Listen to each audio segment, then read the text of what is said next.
আজিৰ ভিডিঅ'টো হ'ব ডিমা পাৰা হাঁহক আমি কি খুৱাওঁ।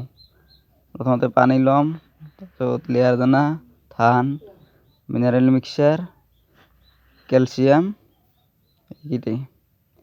প্ৰথমতে মই পানীখিনি দিম। পানীখিনি দিয়াৰ পিছত মই দিম মিনাৰেল মিক্সাৰ, যিটো মিনাৰেল মিক্সাৰটো মই বটলত ভৰাই থৈছিলোঁ, পেকেটত বেয়া হৈছে এইটো। এতিয়া মই দি ল'ম মিনাৰেল মিক্সাৰ 2 চামুচমান। আশা নাথাৰে ভিডিঅ' বনাব দিগদাৰ, মিনাৰেল মিক্সাৰটো মই দি দিওঁ এতিয়া। পৰিমাণটো 2 চামুচমান দিওঁ, মানে ভিডিঅ'টো কমকৈ বনাইছোঁ মই এইটো ভিডিঅ' বনাবৰ কাৰণে। দানাখিনি মিনাৰেল মিক্সাৰটো দিয়া হ'ল।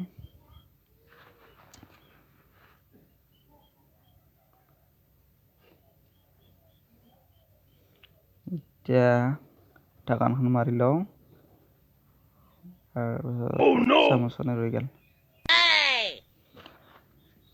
এতিয়া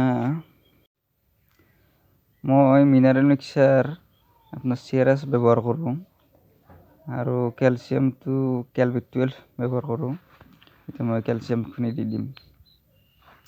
কেলছিয়াম মই 2 মান দি দিওঁ, আৰু মই মাজে মাজে অচমিনটো ব্যৱহাৰ কৰোঁ। কেলছিয়াম ভাল, দুয়োটা ভালে, মই ভাল ৰিজাল্ট আহে। এতিয়া মই ভালদৰে এইখিনি মিক্স কৰি ল'ম। এনেকৈ আপোনালোকে মিক্স কৰক, কৰি তাৰপাছত বাকীখিনি দি দিব।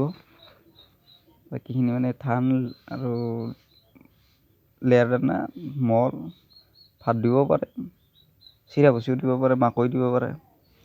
মই ইমান দিয়া নাই, মই মল আৰু ধানখিনি দি ল'লোঁ মই। এতিয়া আৰু অলপ ভালকৈ সানি ল'ম। তাৰপাছত মই দিম ৰাইচ পালিচখিনি দিয়াৰ পিছত আৰু অলপ সানি ল'ম। ইয়াৰ পিছত দিম মই লেয়াৰ দানা, লেয়াৰ ফেচটো,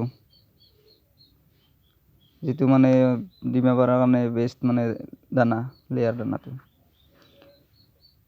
এনেকৈ মিক্স কৰক। মই প্ৰায় 15 দিনমান এনেকৈ খোৱালোঁ।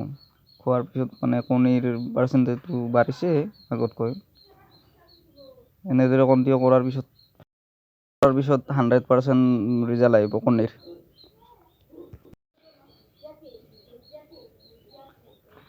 ধানখিনি গোটেইখিনি দি দিলোঁ, এনেকৈ সানি লওঁ। তাৰপিছত দানা হৈ গ'ল মোৰ।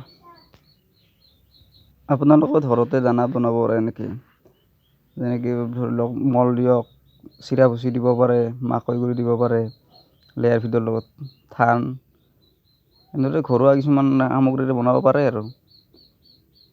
এনেদৰে তাৰপিছত মিনাৰেল মিক্সাৰ, কেলছিয়াম এইখিনি দিয়ক, কণীৰ ৰিজাল্ট আহি যাব। যিটো মই এতিয়া পাই আছোঁ, কণীৰ ভাল ৰিজাল্ট পাই আছোঁ। এনেকৈ খুৱাই আছোঁ আৰু মই 80% পিলাই যাব। মই বৰ্তমান 80% পাইছোঁ, 15 দিন খোৱালোঁ।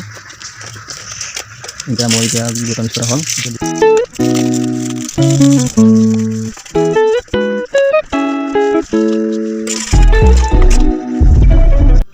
টাৰ্কিৰ পোৱালি, মোৰ মেচিনত দিয়া পোৱালি মাত্ৰ 2টাই ওলালে, আজি 5 দিনমান হ'ল।